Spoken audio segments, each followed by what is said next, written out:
फिर से एक सुगबुगाहट है आंदोलन की। फिर से राइस मिल एसोसिएशन नाराज है, कह रहा है कि सरकार वादा खिलाफी कर रही है। कोई मजदूर है वो बगैर एक दिन के भी दिहाड़ी लिए काम नहीं करता है। राइस मिलर पिछले 3 सालों से पैसा नहीं मिला है।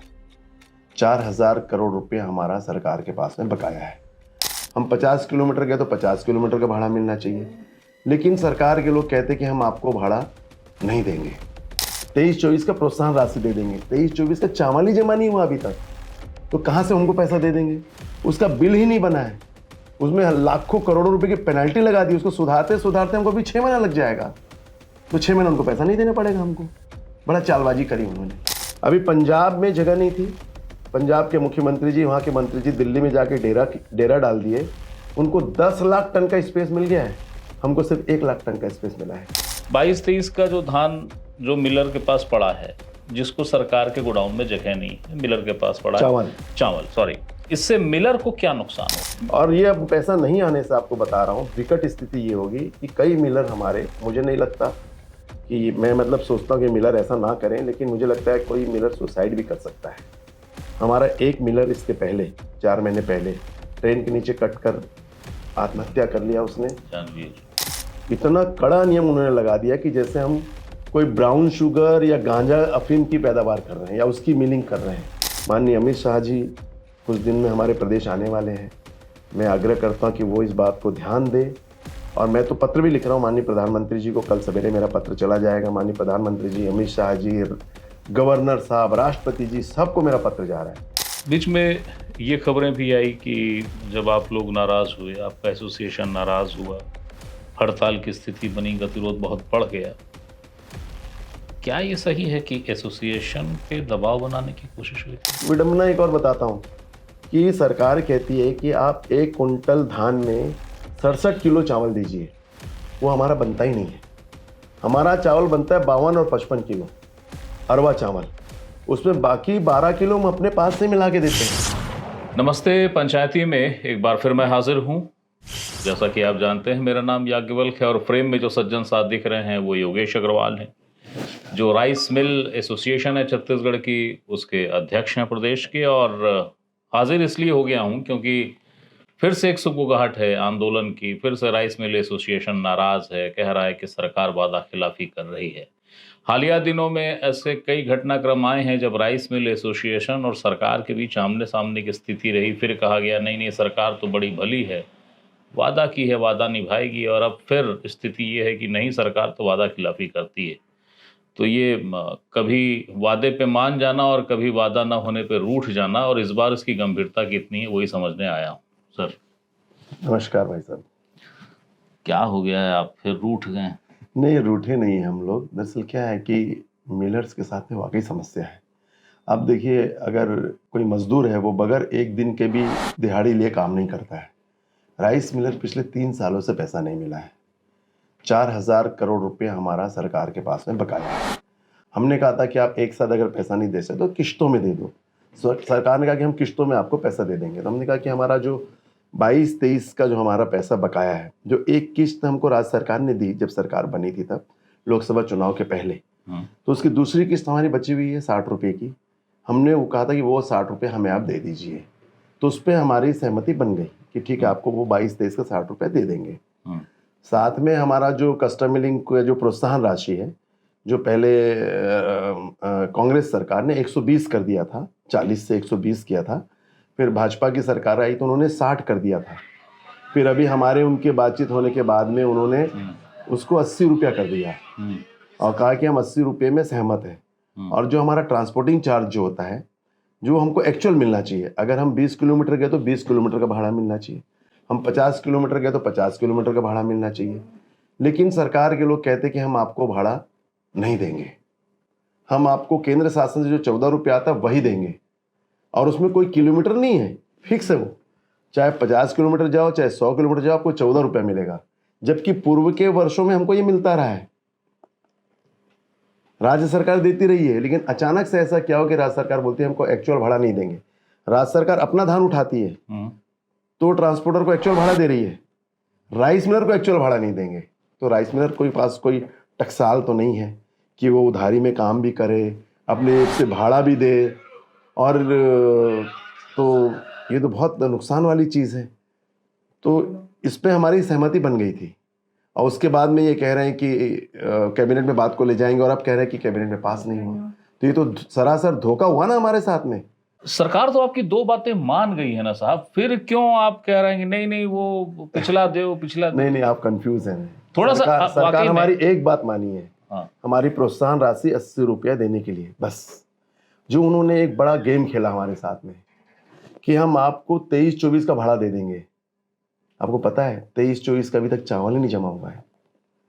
23-24 का प्रोत्साहन राशि दे देंगे, 23-24 का चावल ही जमा नहीं हुआ अभी तक, तो कहाँ से उनको पैसा दे देंगे? उसका बिल ही नहीं बना है, उसमें लाखों करोड़ों रुपए की पेनल्टी लगा दी। उसको सुधारते सुधारते हमको अभी 6 महीना लग जाएगा, तो 6 महीना उनको पैसा नहीं देना पड़ेगा हमको। बड़ा चालबाजी करी उन्होंने। ये 23-24 का चावल जमा न होने का क्या मसला है? एफसीआई के पास में जगह नहीं, नागरिक आपूर्ति निगम के पास में जगह नहीं। इसमें हमको करोड़ों रुपये का नुकसान हुआ है। हमने धान उठा लिया सरकार का, अब वो मेरे मिल के गोडाउन में या खुले में धान रखा हुआ है, वो मेरा धान सड़ गया है, मेरा धान सूख गया है, उसका चावल नहीं बैठ रहा है, एफसीआई में चावल पास नहीं हो रहा है। एफसीआई वाले कहते हैं कि हमारी 93% जगह भरी हुई, हम आपका चावल नहीं ले सकते हैं। इस कारण हमारा चावल नहीं जा पाया और राज्य सरकार इसमें कोई भी प्रयास नहीं कर रही है। अभी पंजाब में जगह नहीं थी, पंजाब के मुख्यमंत्री जी, वहाँ के मंत्री जी दिल्ली में जाके डेरा डाल दिए। उनको 10 लाख टन का स्पेस मिल गया है, हमको सिर्फ 1 लाख टन का स्पेस मिला है। जबकि पंजाब और छत्तीसगढ़ में धान का उपार्जन लगभग बराबर होता है। वहाँ 200 मैट्रिक टन धान होता है, हमारे यहाँ 160 लाख मैट्रिक टन धान होता है। तो उनको 10 लाख की जगह दे दी, हमारे को 1 लाख की जगह मुश्किल से दी है। तो हमारी सरकार को प्रयास करना चाहिए। हमारे योगेश, क्या आपकी बात का ये अर्थ निकाला जाना चाहिए कि धान खरीदी की योजना का बड़ा जोर शोर से प्रचार होता है, मिलर उसकी मिलिंग करता है, चावल रेडी हो जाता है, चावल लेकिन वापस नहीं पहुंच रहा, ब्लॉक हो गया है राइस मिलर के ही पास? देखिए, सरकार के पास में कोई कार्य योजना नहीं है कि चावल कैसे जाएगा। राज्य सरकार का कोई अधिकारी नहीं बता पा रहे कि चावल आपका कैसे जमा होगा और कब जमा होगा।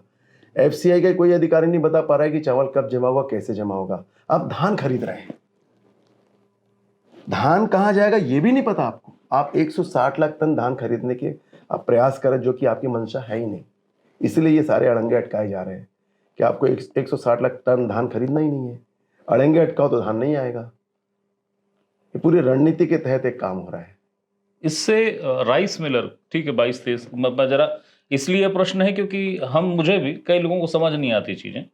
22-23 का जो धान जो मिलर के पास पड़ा है, जिसको सरकार के गोडाउन में जगह नहीं है, मिलर के पास पड़ा है चावल, सॉरी, इससे मिलर को क्या नुकसान हो रहा है? बहुत नुकसान है। मेरे मिल में धान पड़ा हुआ है, मैं उसका चावल बना के देना चाहता हूँ, मेरा चावल जा नहीं रहा है क्योंकि एफसीआई के पास में जगह नहीं है। राइट। वो पड़े पड़े मेरा धान खराब हो गया है, मेरे को लाखों का नुकसान हो गया क्योंकि धान सूखत आ गया। जब मैंने उठाया था 100 कुंटल धान उठाया था, आज वो सूखते सूखते मेरा 94 कुंटल हो गया है। मैं थोड़ा सा रोक रहा हूँ, क्या ऐसा नियम है, फिर से क्योंकि मुझे नहीं पता, कि जब आप मिलिंग करके चावल जमा करेंगे भुगतान उसके बाद होगा? हाँ, उसके बाद होगा। ओह, चावल जमा करने के, संपूर्ण चावल जमा करने के बाद भुगतान होगा। और एक बहुत खराब नियम पिछले सरकार ने बनाया था कि जब तक पूरे प्रदेश का चावल जमा नहीं होगा तब तक आपको भुगतान नहीं होगा। अगर 3000 मिलर हैं, अगर एक मिलर ने चावल जमा नहीं किया तो उसके लिए पूरे 3000 मिलर भुगतो। तो ये नियम पे तो हमारी सहमति अभी राज्य सरकार से बन गई कि ठीक है, अगर पर्सनल मिलर ने काम कर लिया तो उसका हम भुगतान कर देंगे। तो ये सहमति तो हमारे साथ उनकी बनी है। लेकिन जो मेन मुद्दा है 22-23 का हमारा पैसा, क्योंकि वो पैसा रुकने से मिलर बैंक गारंटी नहीं बना पाएगा, मिलर बिजली बिल नहीं पटा पाएगा, मिलर बैंक का ब्याज नहीं पटा पाएगा, कि वो हमारा करोड़ों रुपया रुका। और उसी के लिए लोग कस्टम मिलिंग शुरू कर रहे थे कि अब हमारा पैसा आ जाएगा। एसोसिएशन की सरकार से बात हो गई है और 22-23 का पैसा आते ही हम बैंक गारंटी बना के धान उठाना शुरू कर देंगे। और ये अब पैसा नहीं आने से आपको बता रहा हूँ, विकट स्थिति ये होगी कि कई मिलर हमारे, मुझे नहीं लगता कि मैं सोचता हूँ कि मिलर ऐसा ना करें, लेकिन मुझे लगता है कोई मिलर सुसाइड भी कर सकता है। हमारा एक मिलर इसके पहले 4 महीने पहले ट्रेन के नीचे कट कर आत्महत्या कर लिया उसने, तो उनको पैसा नहीं मिला था। एक हमारे मिलर को ब्रेन हेमरेज हुआ, वो भी अस्पताल में ख़त्म हो गया। एक मिलर को भी हार्ट अटैक आ गया क्योंकि उसके पास में पैसे नहीं है चावल जमा करने के लिए। तो ऐसे विभिन्न समस्याएं हमारे सामने आ गई है और मुझे लगता है कि अगर ये नहीं मिला तो कुछ और मिलर कोई गलत कदम ना उठा ले। सरकार इसको समझ नहीं रही है। सरकार में बैठे लोग नहीं समझ रहे हैं, अधिकारी नहीं समझ रहे हैं। मुझे समझ में नहीं आ रहा है हम आखिर किसके पास जाएं, कौन इस बात को समझेगा। क्योंकि माननीय मुख्यमंत्री जी ने इस बात को समझा और उन्होंने हमें आश्वासन भी दिया। माननीय स्वास्थ्य मंत्री जी भी साथ में थे, उन्होंने आश्वासन दिया। माननीय खाद्य मंत्री जी थे, उन्होंने आश्वासन दिया कि आपका सब काम होगा, चिंता मत करो, आप काम शुरू करो। उनके कहने पे हम बारदाना जमा करना शुरू किए, हम पंजीयन करना शुरू किए। अब बोले कैबिनेट में आपकी सब चीज़ पास हो जाए, कैबिनेट में नहीं हुआ। ये तो वादा खिलाफी हुई ना। मुख्यमंत्री जी के बोलने के बाद नहीं हुआ तो आखिर फिर आदमी किसके पास जाएगा, आप बताइए। लेकिन एक और जिज्ञासा है मेरे अंदर, 22-23 का जो आप लोग भुगतान मांग रहे हैं, तो उसका तो चावल अभी जमा नहीं हुआ ना? नहीं, या मैं कंफ्यूज हो रहा हूँ, समझ कंफ्यूज हो नहीं रहा हाँ। है। 22-23 का चावल हमारा जमा हो चुका है, उसका हम पैसा मांग रहे हैं। अच्छा 23-24 का नहीं जमा हुआ है। अच्छा, 23-24 वाला जिसमें गोडाउन बता रहे हैं भरे हुए हैं, गोडाउन भरे हुए हैं। 23-24 का जमा नहीं हुआ। तो हम कह रहे हैं कि हमारा पिछला भुगतान आप पहले दे दीजिए, नया भुगतान बाद में देना। तो ये बोलते नहीं, नया पहले लो, पिछला भूल जाओ। ऐसा कैसे होगा? पिछले पे कोई निर्णय नहीं और नया ले लो। मतलब आपकी मंशा ये कि आप पिछले देना ही नहीं चाहते, तभी आप बोलते नया ले लो। और नया भी 6 महीना नहीं दे पाओगे क्योंकि हमारा चावल ही जमा नहीं हुआ है, हमारे बिल ही नहीं बने हैं। आपने करोड़ों की पेनाल्टी उसमें ठोक दी है। सबका समाधान होना आपके साथ बैठ करके, तो ये एक चाल है। तो अब एक और चीज, क्योंकि मुझे कुछ राइस मिलर ही मिले थे, उनमें से एक ने बड़े ही भावनात्मक तरीके से कहा कि हमें चोर क्यों समझते हैं लोग। और उसने एक बात जोड़ी मुझसे कि अगर आपको होल्स बंद करने हैं तो होल्स बंद कीजिए जो गवर्नमेंट के एंड पे हैं, इधर व्यवस्था ठीक है। क्या इस बात का कुछ विस्तार देना चाहेंगे आप? हाँ बिल्कुल है। मुझे ऐसा लगता है कि सरकार में बैठे लोग इतना, अभी जो इस बार जो एग्रीमेंट में जो नियम लगाए हैं, इतना कड़ा नियम उन्होंने लगा दिया कि जैसे हम कोई ब्राउन शुगर या गांजा अफीम की पैदावार कर रहे हैं या उसकी मिलिंग कर रहे हैं। इतने कड़े नियम हमारे शासन में बैठे अधिकारियों ने लगाए हैं कि उससे मिलिंग हो ही नहीं सकती। फिर वो हमने माननीय मुख्यमंत्री जी से आग्रह किया कि इन सब नियम को हटवाइए, नहीं तो मिलिंग नहीं हो पाई। और 50 साल से ऐसे नियम नहीं लगे। अब बोलते हैं कि आपकी मिल में कैमरा लगाएंगे, उसके एक्सेस आप मार्केट को दो। मैं कैसे अपने घर का एक्सेस आपको दे दूंगा? मेरी मिलों में मेरे घर हैं, मेरे बच्चे खेल रहे हैं, महिलाएं हैं। आप कोई भी एआई का उसमें दुरुपयोग कर लेगा तो कैसे दे दूंगा मैं उसका एक्सेस? आपने इतनी सारी पेनल्टी क्लास लगा दी कि मिलर मिलिंग ही नहीं कर पाएगा। आप मेरा पैसा नहीं दे रहे, उस पर तो कोई पेनल्टी आप मुझे नहीं दे रहे हो। मेरा पैसा 3-3 साल से नहीं, तो उसका मेरे को आप ब्याज नहीं दे रहे हो, लेकिन मेरे से ब्याज मांग रहे हो कि अगर मैंने 10 दिन लेट चावल जमा किया तो आपको ब्याज देना पड़ेगा, आपको पेनल्टी देनी पड़ेगी। तो आप दोनों तरफा एग्रीमेंट करिए ना, एक तरफा एग्रीमेंट कहाँ होता है? बड़ी विकट स्थिति इस शासन में बनी हुई है। मुझे समझ में नहीं आ रहा कैसे इसका समाधान होगा। और इसका समाधान नहीं होगा तो राज्य सरकार को तो करोड़ों अरबों रुपए का नुकसान होगा, किसानों का धान भी खराब हो जाएगा और राइस मिलर भी बर्बाद हो जाएंगे। तो अब इसको केंद्र शासन को इसमें दखल देना चाहिए। माननीय अमित शाह जी कुछ दिन में हमारे प्रदेश आने वाले हैं। मैं आग्रह करता हूं कि वो इस बात को ध्यान दे। और मैं तो पत्र भी लिख रहा हूं माननीय प्रधानमंत्री जी को। कल सवेरे मेरा पत्र चला जाएगा। माननीय प्रधानमंत्री जी, अमित शाह जी, गवर्नर साहब, राष्ट्रपति जी, सबको मेरा पत्र जा रहा है। केंद्रीय खाद्य मंत्री, सबको कल सवेरे मेरा पत्र चला जाएगा कि छत्तीसगढ़ में ये विकट स्थिति उत्पन्न हुई है, इसका समाधान कौन करेगा। अभी इस कैबिनेट, जो आज कैबिनेट की ब्रीफिंग हुई, जिसके बाद आपका फिर एक बार आक्रामक रुख, क्या राइस मिल एसोसिएशन की नाराजगी सामने आई, उसके बाद किसी मंत्री किसी अधिकारी से बात हुई? बिल्कुल बात हुई मेरी। मैं मंत्रालय में था। मंत्रालय में जब कैबिनेट का डिसीजन मुझे पता लगा तो मैं माननीय उप मुख्यमंत्री जी से मिला, विजय शर्मा जी से मिला मैं, और हमारे जो स्वास्थ्य मंत्री जी उनसे मिला। तो उन्होंने कहा यार हमने तो बहुत कोशिश की, अब ये नहीं हो पाया, तो देखते अगली बार कुछ हो जाएगा। स्वास्थ्य मंत्री से याद आया, वो तो राइस मिलर खुद ही है। वो खुद ही राइस मिलर है। उनकी 2 बड़ी बड़ी राइस मिल है, और आज से नहीं, 2003 से है। तो हाँ, तो वो मदद नहीं कर रहा है आपकी? उनकी मदद से ही सारी बैठक हुई थी। उन्होंने ही प्रयास करके सरकार के साथ हमारा समन्वय बैठाया था, लेकिन पता नहीं कहाँ बात अटकी और ये समन्वय तार हो गया। बीच में ये खबरें भी आई कि जब आप लोग नाराज हुए, आपका एसोसिएशन नाराज हुआ, हड़ताल की स्थिति बनी, गतिरोध बहुत बढ़ गया। क्या ये सही है कि एसोसिएशन पे दबाव बनाने की कोशिश हुई थी? बिल्कुल, एसोसिएशन पे सरकार के लोगों ने, अलग अलग जिला कलेक्टर ने भरपूर दबाव बनाया कि हम बारदाना जमा करें। हमें ब्लैकमेल किया गया। हमारे कई मिलर की बैंक गारंटी जब्त कर ली गई, उनको डरा समय से पहले, जबकि 31 दिसंबर तक का समय है चावल जमा करने के लिए, लेकिन वो नवंबर में हमारे मिलर्स की बैंक गारंटी जब्त कर लिए। कितना गलत काम कलेक्टर साहब कर रहे हैं अलग अलग जिलों में। वो कहते हैं हमको ऊपर से निर्देश है, खाद्य सचिव का निर्देश है। तो ये हर प्रकार से मिलर को डराने की, धमकाने की पूरा प्रयास लगातार ये कर रहे हैं और मुझे लगता है अभी भी करेंगे। क्या ये हड़ताल होगी अब?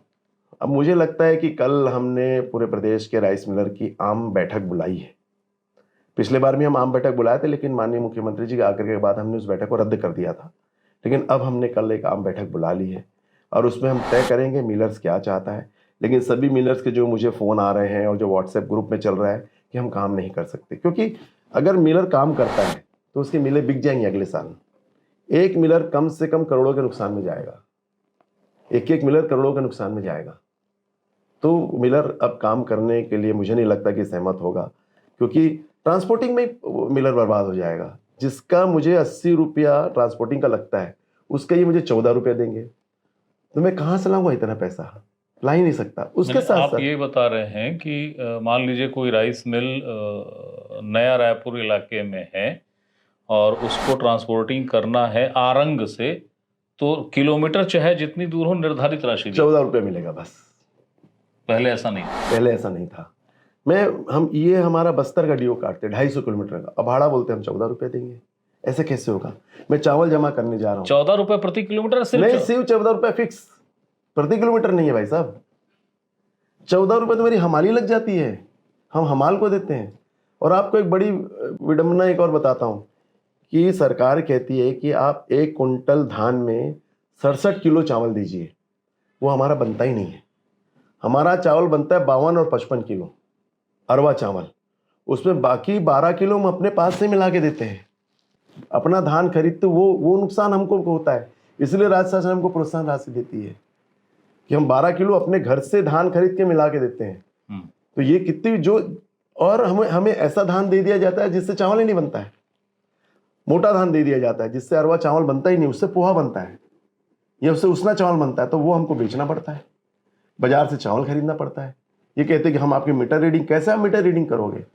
आप हमको जो चावल दोगे, जो धान दोगे, हम उसी का तो चावल बनाएंगे ना।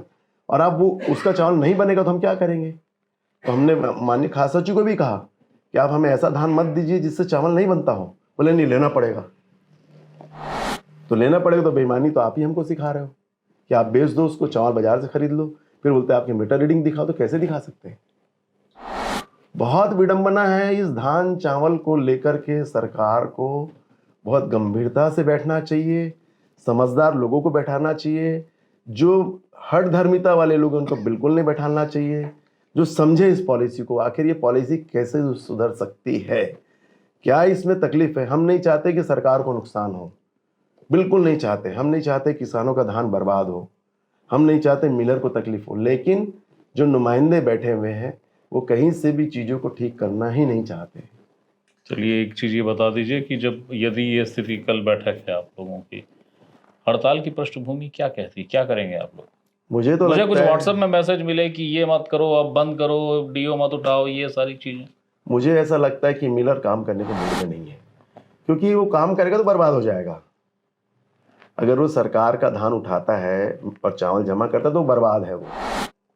उसके घर में पैसे नहीं आने, उसके घर बिक जाएंगे, मिलें बिक जाएंगी और सरकार अनैतिक दबाव डालेगी। तो ये बड़ा संघर्ष होगा। आखिरी सवाल है और इस सवाल का जवाब आप दें न दें स्वतंत्र हैं आप, चूंकि मिलर्स से जुड़ा हुआ मसला है, चर्चित मसला है, उस गंभीर विषय से थोड़ा सा हटके।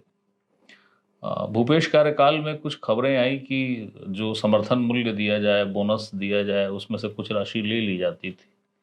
आपके कुछ राइस मिलर एसोसिएशन के कुछ लोग, कुछ मार्केट के एमडी साहब, ये सब जेल में हैं। मैं योगेश जी सिर्फ इतना जानना चाहता हूँ, फिर से कह रहा हूँ, सवाल जवाब स्वतंत्र हैं आप, परंपरा बंद हो गई ये वाली या थोड़ा छुप के? नहीं, मेरे को इस बारे में ना कुछ पता नहीं है। इस बारे में मेरे को कुछ भी आइडिया नहीं है, क्योंकि मैं उस समय अध्यक्ष था नहीं, दूसरे कोई अध्यक्ष थे। तो मैंने भी समाचार पत्रों में जो पढ़ा है, जो जितना नॉलेज आपको है उतना ही नॉलेज मेरे को है समाचार पत्रों के माध्यम से। बाकी मुझे इस बारे में ज़्यादा कुछ पता नहीं है।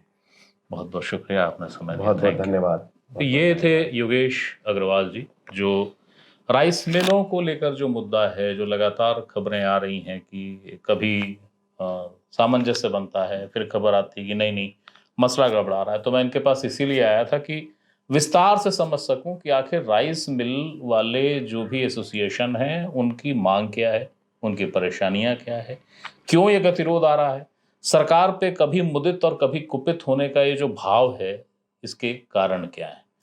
तो पंचायती में आज की मुलाकात बस यहीं तक। फिर अगली बार किसी नई शख्सियत के साथ मैं फिर हाजिर होऊंगा। तब तक के लिए प्रणाम। नमस्कार।